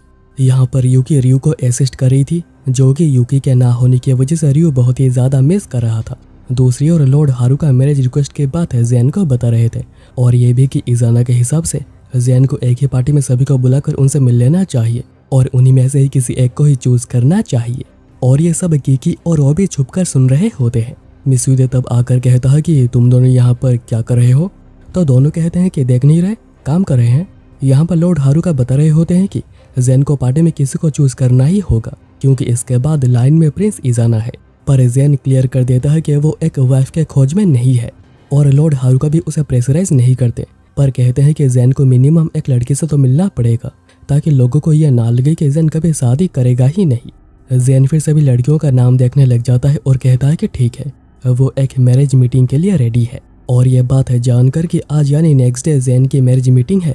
गार्ड्स रो रहे थे क्योंकि उन्हें लग रहा था कि जेन तो यूकी को ही चूज करेगा। यही बात गारक और यू भी कर रहे होते हैं, जो कि यूकी ने सुन ली थी, पर वो ऐसे एक्ट करने की कोशिश कर रही थी जैसे ही उसने कुछ सुना ही नहीं है, पर इसका असर उसके बातों में दिखने लग गया था। और वो यहाँ पर कुछ भी कहे जा रही थी, बातों को रिपीट कर रही थी। यूकी खुद को शांत रखने की कोशिश कर रही थी, जो कि बिल्कुल भी आसान नहीं था। और अभी नेक्स्ट सीन में ज़ेन अपने मैरिज मीटिंग के लिए तैयार होकर आ चुका था और ये लड़की और कोई नहीं बल्कि कीकी है और यह बस एक फेक मैरिज मीटिंग है। पर कीकी को यह काम करने के लिए मनाने के लिए ज़ेन और मिसूदे की बिल्कुल फटी पड़ी थी। पर ओबी तो उस सिचुएशन में काफ़ी मज़ा ले रहा था। ज़ेन ने कीकी के रियल नेम को डायरी में देखा था, जो कि कैसल में एक सीक्रेट है। उसका रियल नेम किसी को नहीं पता है, इसलिए ही उसने कीकी को चूज किया है ताकि इस फेक मैरिज मीटिंग के बाद कोई भी कुछ महीनों तक मैरिज की बात ना करे। और हमें यह भी पता चलता है कि कीकी किस जगह के रूलर की बेटी है। अभी यहाँ पर ओबी मिसूदे को कह रहा था कि ज़ेन और कीकी एक साथ बड़े ही अच्छे लग रहे हैं, पर अगर ज़ेन के बदले यहाँ पर कोई और लड़का होता और कीकी उसे दिल खोलकर बात कर रही होती। पर मिसूदे तो ये सुनकर बड़ा ही गुस्सा हो गया था। मिसूदे फिर ओबी को ये भी बताता है कि जैसा वो ये मैरिज मीटिंग के बाद यूकी को ना बताए, पर शायद अभी तक यूकी को इसके बारे में पता चल भी चुका होगा। पर इतने में ओबी वहाँ से यूकी के पास आ गया था और यूकी खुद ही कहती है कि क्या मैरिज मीटिंग शुरू हो गई है और मीटिंग कैसा जा रहा है। तो ओबी कहता है कि बहुत ही बढ़िया, एकदम मक्खन की तरह। और ओबी बताने जा रहा होता है कि वो लड़की कीकी है, पर वो रुक जाता है क्योंकि कैसल में किसी को भी कीकी का रियल नेम पता नहीं है और उसे भी यह बात सीक्रेट रखने को कही गई थी, इसलिए वो यह बात नहीं बताता और शायद उसने इसी जगह पर सिचुएशन को बहुत ही ज़्यादा बिगाड़ दी है। यहाँ पर ज़ेन और कीकी बात कर रहे थे कि जब कीकी मिसूदे से पहली बार मिली थी वो ऐसे ही एक ड्रेस में थी। दोनों ही पार्टी से बाहर आ गए थे क्योंकि दोनों को ही ऐसे पार्टीज बिल्कुल भी पसंद नहीं। दोनों में थोड़ी बातें होती है, पर कीकी खुद को इंट्रोड्यूस नहीं करती, कहती है कि जब सही समय होगा वो खुद को इंट्रोड्यूस कर देगी। इतने में ज़ेन वहाँ पर आता है और वो तो कीकी से पहले मिल चुका है, पर वो मिसूदे को कहता है कि क्या तुम उसे यहाँ पर लाए हो, तुम्हारा इरादा क्या है। मिसूदे कहता है कि नहीं ऐसा कुछ नहीं है। और फिर एक दिन जब ज़ेन कीकी के साथ ट्रेनिंग कर रहा था, मिसूदे वहाँ पर आता है और वो कीकी को देखकर उसे लग रहा था कि वो पहले कहीं पर उसे मिल चुका है, पर उसे याद नहीं आता और वो तो कीकी को एक लड़का समझ रहा था, इसलिए तब जाकर कीकी ने खुद को इंट्रोड्यूस किया था। पर फिर भी वो कुछ महीनों तक कीकी को एक लड़का ही समझता हुआ आया था। कीकी कहती है कि तब से लेकर अब तक मिसूदे बिल्कुल भी चेंज नहीं हुआ है, हमेशा ही ज़ेन की फिक्र करता है, उसके केयर करता है और कुछ ऐसी चीज़ों पर फोकस कर पाता है जो कि कीकी के ध्यान में भी नहीं आता। कीकी फिर पूछती है कि वो इस मीटिंग के बाद क्या करेगा। ज़ेन कहता है कि वो तो अभी इसके बाद कुछ समय तक इसके लिए फ्री हो जाएगा। और अभी शाम को ओबी वापस आकर देखता है कि मीटिंग पूरी हो चुकी है और सभी लोग काम पर लग गए हैं। और क्योंकि वो कुछ दिनों तक बाहर थे, अभी ज़ेन को बहुत सारे काम एक साथ ही पूरे करने होंगे। और ज़ेन कहता है कि वो बाद में टाइम लेकर यूकी को मैरिज मीटिंग के बाद अच्छे से बताएगा। ओबी तब कहता है कि उसने यूकी को मैरिज मीटिंग के बाद बता दी है, पर वो कीकी के साथ ही यह नहीं बताई क्योंकि यह तो एक सीक्रेट थी। ज़ेन कहता है कि आखिर तुम इतनी बड़ी डिटेल को कैसे नहीं बता पाए। और अभी जैसे यूकी उसके बारे में कुछ गलत ना समझ रही हो, वो जल्दी से भागकर यूकी के पास आता है, जो कि शांत ही लग रही थी। ज़ेन पहले बता देता है कि यह मीटिंग कीकी के साथ थी और ये एक फेक मीटिंग थी। और वो सॉरी भी कहता है कि उसने ये बातें उसे पहले नहीं बताई, पर यूकी इस पर रिएक्ट नहीं करती क्योंकि उसे भरोसा था कि ज़ेन आकर उसे बातें करेगा। पर अगर वो नहीं आता तो वही खुद ज़ेन के पास बात करने के लिए जाती। पर अभी यूकी बहुत ही खुश है कि ज़ेन उसके साथ ही है। ज़ेन काम कर रहा था और तभी इज़ाना उसे बात करने के लिए आता है। कहता है कि अगली मीटिंग किसके साथ करोगे, ओबी या फिर मिसूदे, क्योंकि वो जानता है कि मीटिंग तो कीकी के साथ ही थी क्योंकि कीकी का नाम उसने ही डाला था। आगे वो थोड़ी और बातें करते हैं और इज़ाना बताता है कि वो जल्दी ही शादी करेगा, जिसके बाद ज़ेन की बारी आएगी और लोगों को उसको लेकर बड़ी आशाएं हैं। ज़ेन तब एक बार और कहता है कि वो बस यूकी को ही अपने वाइफ के तौर पे एक्सेप्ट कर सकता है। इज़ाना कहता है कि तो बातें यहाँ तक पहुँच गई हैं, तो चलो मुझे भरोसा दिलाओ कि तुम्हें और यूकी को एक साथ होने के लिए सपोर्ट करना वर्थ होगा। और अब नेक्स्ट सीन में ज़ेन यही बातें सोच रहा था और तभी एक मेड जो कि कम्बल साफ कर रही थी, वो गलती से ज़ेन के ऊपर ही गिर जाता है। और वहीं पर अभी मिसूदे यूकी से बात करने के लिए आया हुआ था और वो कहता है कि ज़ेन कुछ दिनों से कुछ अजीब बिहेव कर रहा है, जैसे कि वो हमेशा किसी गहरी सोच में हो। अब मेड यूकी को बुलाने आती है और कहती है कि ज़ेन चोटिल हो गया है, इसलिए सभी भागे भागे वहाँ पर जाते हैं। और ज़ेन बताता है कि उसके गर्दन में दर्द हो रहा है, जिससे कि वो सर घुमा नहीं पा रहा। और मेड इसे बहुत ही ज़्यादा डरी हुई थी, पर ज़ेन उन्हें कुछ नहीं कहता क्योंकि अगर उसने ध्यान दिया होता तो ऐसा कुछ होता ही नहीं। मिसूदे फिर पूछने लग जाता है कि चोट कितनी है, वो ठीक है या नहीं। तो ज़ेन कहता है कि मैं ठीक हूँ। मिसूदे फिर यूकी को ज़ेन का ध्यान रखने को कहकर गारा को इन्फॉर्म करने जाता है, पर क्योंकि वो यहाँ पर नहीं थी, वो गारा को ढूंढने लग जाता है और गलती से एक मेडिसिन उसे टूट जाती है और इसके स्मेल से मिसूदे कुछ तो अजीब लग रहा था। और जब मिसूदे वहाँ से वापस आता है वो बिल्कुल एक प्रॉपर अटेंडेंट की तरह बिहेव कर रहा था और जैन को प्रिंस जैन कहे जा रहा था, जो कि बड़ा ही अजीब है क्योंकि मिसूदे कभी भी जैन को प्रिंस जैन नहीं कहता है। और इस अजीब बिहेवियर की वजह से वो गारक से बात करने के लिए जाते हैं। गारक बताती हैं कि मिसूदे ने जिस मेडिसिन को स्मेल किया है उसका एक हिप्नोटाइजिंग इफेक्ट होता है और इसी वजह से उसकी जो दूसरी साइड थी वो ज़्यादा प्रॉपर हो गई है। और फिर गारक के पूछने पर मिसूदे बताता है कि तभी वो यही सोच रहा था कि जैन कभी भी खुद का ख्याल नहीं रखता है और अगर वो जैन के आसपास नहीं होगा तो उसे ऐसे ही चोट लगती रहेगी। और तभी उसने मेडिसिन को स्मेल किया था जिससे कि ये साइड उसका ज़्यादा स्ट्रॉन्ग हो गया है। गारक फिर यूकी को बताती है कि उसके एग्ज़ाम जल्दी ही आ रही है और एग्ज़ाम के लिए उस मेडिसिन को तैयार किया गया था और अभी मिसूदे को नॉर्मल करने के लिए एंटीडोट बनानी होगी जिसमें कि टाइम लगेगा। तो मिसूदे कहता है कि मुझ पर टाइम बर्बाद ना करके हमें प्रिंस जैन के चोट को ठीक करने पर ध्यान देना चाहिए और वो यूकी को जैन को ट्रीट करने के लिए कहता है। यूकी फिर जैन को दूसरे कमरे में ले जाकर ऑइंटमेंट प्रिपेयर करती है और वो जैन को शर्ट निकालने कह रही थी ताकि वो ऑइंटमेंट लगा सके। जैन को थोड़ी शर्म आ रही थी पर क्या ही कर सकते हैं। यूकी फिर ऑइंटमेंट लगाने लगती है और पूछ रही थी कि कहीं कुछ छुपा तो नहीं रहे ना। इतने में ओबी वहाँ पर आ जाता है और जैन को ऐसे देखकर कहता है कि तुम यहाँ पर नंगे क्यों हो रहे हो। और अभी रात को यूकी को फाइनली हर्ब मिल जाती है जिसका यूज़ करके वो एंटीडोट बना सकती है। इतने में रियो वही हर्ब को लेकर आता है और वो भी जैन के रिक्वेस्ट पर ये हर्ब्स बहुत ही ज़्यादा कॉम्प्लिकेटेड होते हैं तो उसे ध्यान से काम करना होगा।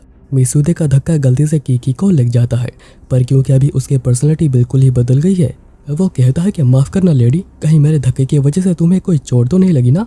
और ये इतना ज़्यादा अजीब था कि वो भी तो अपनी हंसी रोक ही नहीं पा रहा था और कीकी भी उसे एक चाटा लगा देती है। पर अभी जैन पूरा ही ठीक हो चुका था और मिसूदे उसे बहुत सारे टेरिटरीज की रिपोर्ट ला कर देता है जो कि जैन के अंडर आती है और जैन को आज ही इन्हें पढ़कर पूरा करना होगा। और अभी अगले सीन में जैन लॉर्ड हारुका से बातें कर रहा था पर मिसूदे कहता है कि लेट हो रहा है, उन्हें आगे चलना होगा नहीं तो उसकी वजह से हर चीज़ लेट होती जाएगी। और वो ये कहकर इतना ज़्यादा इरिटेट कर रहा था कि जैन वहाँ से चला आता है पर अभी आगे थोड़ा पानी गिरा हुआ था, उन्हें दूसरे रास्ते से चलना चाहिए क्योंकि आगे खतरा हो सकता है। जैन फिर बैठकर एक किताब पढ़ रहा था पर मिसूदे अभी उसके साथ ही खड़ा हुआ है तो वह बुक को नीचे गिराने के बहाने वहाँ से भाग आता है पर मिसूदे पहले से ही इसके लिए तैयार था और कहता है कि चलो इससे चलते हैं। और अभी इस सब की वजह से जैन रात को थक हार कर सोया हुआ था और उसे याद आ रहा था कि कैसे मिसूदे पहले बिल्कुल ऐसे ही एक्ट किया करता था। और अभी नेक्स्ट डे जैन मिसूदे को रिपोर्ट्स के बेसिस पर कुछ काम बताता है और फिर वो ये भी पूछता है कि मिसूदे उसे किस नज़र से देखता है तो मिसूदे कहता है कि बिल्कुल रेस्पेक्ट और एफेक्शन की नज़र से। यूकी एंटीडोट बनाने में लगी हुई थी और वो इसी के बारे में पढ़ाई कर रही थी। फिर वो लाइब्रेरी में आ जाती कुछ जानकारी लेने पर तभी जैन वहाँ पर आता है जो कि बस यूकी से मिलने के लिए आया हुआ था और बातों बातों में जैन उसे बताता है कि मोस्ट ऑफ द लोग उसे प्रिंस के नज़र से ही देखते हैं जबकि बस कुछ ही ऐसे हैं जो कि उसे नॉर्मल तरीके से देखते हैं, उसके दोनों साइड्स को अच्छे से जानते हैं जैसे कि मिसूदे, कीकी, ओबी और यूकी। यूकी फिर कहती है कि जैन कभी कभी बहुत ही ज़्यादा जिद्दी हो जाता है जब भी वो मिसूदे के साथ होता है पर उसे कभी कभी जिद को छोड़कर मिसूदे का भी ध्यान रखना चाहिए क्योंकि जैन भी ये फील करता है कि मिसूदे उसके लिए ज़रूरी है। इतने में सीढ़ी नीचे हो जाती है जिससे कि बहुत सारी किताबें उन पर गिर रही होती हैं पर मिसूदे बीच में आकर दोनों को कवर कर लेता है और सारी बुक्स उसके ऊपर ही पड़ती हैं और वो थोड़े समय के लिए नॉर्मल भी हो गया था और वो यहाँ पर जैन के खोज में ही आया हुआ था। जैन फिर यूकी को कहता है कि जैसे वो जल्दी से जल्दी मिसूदे को पूरा ठीक कर दे। यूकी फिर वापस आकर देखती है कि हर्ब का पेटल जो कि पहले पर्पल हुआ करता था वो अभी मूनलाइट की वजह से पूरा ही ब्लू हो गया है, यानी कि इससे भी एंटीडोट को बनाया जा सकता है। जैन फिर वहाँ से वापस आ जाता है क्योंकि उसे पूरा भरोसा है कि यूकी मिसूदे को पूरा ठीक कर देगी। यूकी फिर मिसूदे को एंटीडोट लाकर देती है जिसको पीकर उसे थोड़ी नींद आएगी जिसके बाद वो पूरा ही ठीक हो जाएगा। मिसूदे एंटीडोट को पी लेता है और कहता है कि जब उसे पता चला कि जैन यूकी पर भरोसा कर सकता है उसे बहुत ही खुशी हुई थी क्योंकि जैन को कब से ही एक सच्चे दोस्त की तलाश थी। इसके बाद मिसूदे सो जाता है और यूकी साइड में बैठकर अपनी रिपोर्ट लिख रही थी। और अभी नेक्स्ट डे मिसूदे पूरा ही नॉर्मल हो गया था पर हिप्नोटाइज होने के बाद उसने क्या क्या किया था उसे कुछ भी याद नहीं है। उसे तो यह भी याद नहीं है कि जैन का दर्द कब का ठीक हो चुका है। ओबी तब कहता है कि उसे लगी रहा था कि ऐसा ही कुछ हो सकता है, इसलिए उसने मिसूदे की बातें पहले अपने डायरी में लिख कर रखी है और वह उन्हें बताकर मिसूदे का मजाक उड़ाने लग जाता है। गारक और यू फिर वहाँ पर आते हैं जिन्हें की यूकी अपना रिपोर्ट दिखाती है और वह बिल्कुल सही था। और फिर गारक बताती है कि इस रिपोर्ट के साथ ही उसकी इंटर्नशिप पूरी होती है और वो अब से एक फुल टाइम कोर्ट हर्बलिस्ट बन चुकी है। इससे यूकी बहुत ही ज़्यादा खुश हुई थी और वो दोनों को इसके लिए शुक्रिया भी कहती है और सभी लोग उसे कॉन्ग्रेचुलेट भी करते हैं। और जेन कहता है कि तुमने कहा था ना, जब तुम अपना सपना पूरा कर लो तुम्हें कहीं पर जाना है। और कल मिसूदे ने भी यूकी को यही बात कही थी कि उसे तैयार रहना चाहिए क्योंकि जेन उसे एक स्पेशल जगह पर ले जाना चाहता है। और अभी अगले सीन में इजाना जेन को बता रहा होता है कि कल एक टेनबरन से मैसेंजर यहाँ पर आने वाला है और ये शायद यूकी के लिए होगा क्योंकि यूकी के वहाँ पर जाने के बाद वहाँ पर बहुत कुछ हुआ था। इजाना ये भी कहता है कि यूकी प्रिंसेस के साथ बहुत ही जल्दी घुल मिल जाती है। तो जेन कहता है कि अगर ऐसी ही बात है तो आपका और यूकी का रिलेशन भी बहुत ही अच्छा हो सकता है। इजाना कहता है कि बिल्कुल, पर क्या ऐसा करने से तुम्हें जलन नहीं होगी? पर इजाना बस मजाक ही कर रहा था, पर वो इंटरेस्टेड है कि अभी तानपरन को यूकी से और क्या चाहिए। और अभी अगले सीन में यूकी हर्ब गार्डन में काम कर रही होती है और तभी मियाया वहीं पर आ रहा था जिसे कि ओबी एक स्पाई समझकर पकड़ लेता है। वो यहाँ पर टेनबरन का मैसेंजर बनकर आया हुआ है और वो जेन और बाकियों से मिलने के बाद सोचा कि उसे यूकी से भी मिल लिया जाए क्योंकि यूकी के केस में मियाया ने जो मदद करी थी उसे उसका स्टेटस बहुत ही इम्प्रूव हुआ है और उसे एक नोबल फैमिली का हेड भी बना दिया गया है। और वो बस यहाँ पर मैसेंजर के साथ ही आया हुआ है, वो कोई रियल मैसेंजर है नहीं। और रियल मैसेंजर का यूकी के साथ कुछ काम भी है। और अभी अगले सीन में यूकी रेडी होकर आती है और अंदर इजाना, जेन और मैसेंजर भी थे और ये था साकाकी। और वो friend of the royal family का जो टाइटल यूकी को मिला हुआ है वो देने के लिए आया है। शुरू में राज ने यह बस यूकी को बचाने के लिए किया था, पर जब किंग को इसके बारे में पता चली उन्हें यह बहुत ही अच्छा लगा और उन्होंने इसे अप्रूव भी कर दिया। और अभी यूकी जब चाहे तब टेनबरन जा सकती है। वो जेन की तरफ देखती है और फिर इसे एक्सेप्ट करती है, पर उन दोनों के जाने के बाद इजाना हंसने लग जाता है क्योंकि ऐसी कोई टाइटल होती ही नहीं। इजाना कहता है कि उसने एक बार कहा था कि अगर यूकी जेन के आसपास होगी तो इसे जेन का ही नाम खराब होगा क्योंकि यूकी का कोई स्टेटस है नहीं। पर अभी ऐसा नहीं रहा, यूकी के पास भी friend of the royal family का टाइटल है जिसे वह सबके सामने खुलकर कह पाएंगे। इजाना फिर जाने से पहले यूकी से पूछता है कि तुम जेन के साथ खुद को कौन से पोजीशन में देखना चाहती हो, पर यूकी कुछ कह नहीं पाती और जेन भी उसे इसको लेकर चिंतित होने से मना करता है। और अभी वहाँ से आने के बाद यूकी काम में बिजी हो गई थी, तब साकाकी यूकी से कुछ बात करने के लिए आता है। साकाकी कहता है कि उसके हिसाब से यूकी को राज का पार्टनर होना चाहिए, पर यूकी कहती है कि शायद राज भी यह नहीं चाहेगा। तो साकाकी कहता है कि अगर वो फोर्स करेगा तो राज मान ही जाएगा क्योंकि वो राज को तब से सर्व कर रहा है जब राज बस 5 साल का था और उसने देखा था जब यूकी राज के आसपास होती थी उसकी लाइफ कितनी ज़्यादा बेटर हो गई थी। साकाकी फिर राज का एक प्राइवेट लेटर यूकी को देता है जो कि रात को यूकी बैठकर पढ़ रही थी। राज थोड़ी यहाँ वहाँ की बातें करता है और फिर उसने ये भी लिखा था कि शायद साकाकी ने उसे उसके पार्टनर होने के बाद की होगी, पर जैसे यूकी ये सारी बातें सोचकर अपना दिमाग खराब ना करे। और वो ये भी कहता है कि रॉयल फ्रेंड के टाइटल उसे एज ए शील्ड दी गई है। और अभी आधी रात को यूकी गार्डन में आ गई थी और ओबी भी वहीं पर था जो उसे देखकर पूछता है कि क्या हुआ है, पर यूकी कुछ बताती नहीं। पर फिर भी ओबी समझ आता है कि कुछ तो गड़बड़ है। यूकी बताती है कि वो समझ नहीं पा रही है कि आखिर वो अभी कहाँ पर है। ओबी कहता है कि उसे खुद को स्ट्रेस देने से पहले उसे जेन से बात करनी चाहिए और उसके कहने पर ओबी जेन को बुलाने जाता है जो कि भागा भागा यहाँ पर आया था। यूकी पहले सॉरी कहती है क्योंकि कल वो इजाना के बातों का रिप्लाई नहीं कर पाई थी और उसने जिस दिन जेन को प्यार का इजहार किया था उसे दिन से वो हमेशा जेन के साथ होना चाहती है और उसकी मदद करते रहना चाहती है और अभी कुछ चेंज नहीं हुआ है। यूकी अभी ऐसा ही सोचती है। जेन कहता है कि वो भी बिल्कुल यही सोचता है। यूकी कहती है कि क्या उसका ये सोचना कि वो एक दिन एक हो जाएंगे क्या ये गलत है। जेन उसे हक करता है और कहता है कि खुद को स्ट्रेस मत दो, जिसके बाद वो यूकी को किस करता है। पर यूकी इतनी ज़्यादा शर्मा गई थी कि वो तभी खड़ी भी नहीं हो पा रही, इसलिए जेन उसे उठा लेता है और कहता है कि चलो चलते हैं। मिसूदे यहाँ पर जेन के कमरे में आया था और वो देखता है कि यहाँ पर तो ओबी सोया हुआ है, पर ओबी यहाँ पर एक वैलिड सवाल पूछता है कि आखिर आधी रात को मिसूदे जेन के बेडरूम में आकर क्यों आया है। तो मिसूदे कहता है कि उसे खबर मिली है कि जेन को बाहर स्पॉट किया गया है, इसलिए वो यहाँ पर चेक करने के लिए आया हुआ है। यहाँ पे जेन यूकी को कहीं पर लेकर जा रहा था और वो भी किसी के नजरों में आए बिना, पर उन्हें क्या पता कि उन्हें पीछे से ओबी, कीकी और मिसूदे देख रहे हैं। पर क्योंकि जेन और यूकी दोनों एक साथ हैं, वो उन्हें डिस्टर्ब ना करते हुए वापस चलते हैं। जेन फिर यूकी को लेकर रूफटॉप पर आ जाता है और यहाँ का नज़ारा बहुत ही प्यारा है और ये यूकी को भी बहुत ही अच्छा लग रहा था। दोनों फिर बार बार ब्लश कर रहे थे और जेन फिर बताता है कि उसने इजाना को बता दिया है कि वो यूकी को लेकर क्या फील करता है और जेन ये भी कहता है कि वो हमेशा से यूकी को अपने साथ ही चाहता है, पर अभी उन्हें थोड़ा इंतज़ार करना होगा ताकि वो यूकी को ये बातें बिल्कुल प्रॉपरली कह पाए। जेन फिर यूकी को किस करता है और अभी अगले सीन में जेन इजाना को जाकर कहता है कि वो साकाकी को 2 बजे सी ऑफ करने जाएगा।